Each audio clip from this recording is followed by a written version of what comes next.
Trời ơi, quả nhạc hay đấy, đẳng cấp đấy các ông ạ. Bánh cuốn thế này không nhún không được cái chứ này. Mẹ thằng hàng xóm mà khả năng bây giờ đang lên nóc nhà rộng lên thôi. Ôi giời, vãi cả đái. Quẩy lên đi anh em ơi, quẩy lên đi, quẩy lên nào. Hay lên. Phải thừa nhận một điều là cái xóm này quá vui nhộn, ngày nào cũng đi dây chơi từ sáng đến tối. Úi giời ôi, cái ông thần này lắc gớm thật đấy. Không nhìn thấy tổ quốc đâu, không nhìn thấy bố mẹ đâu. Ôi giời. Quẩy lên, lấy cổ đi thôi. Get fucking ready!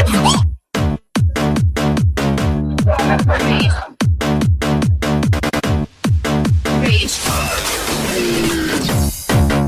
Reach. Okay, you fuck.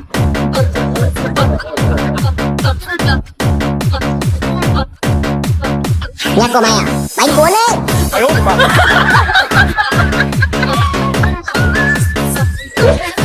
Nhạc hay đấy, nhạc hay đấy.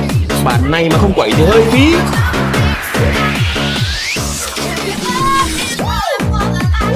Quẩy mạnh lên, gãy cổ thì thôi.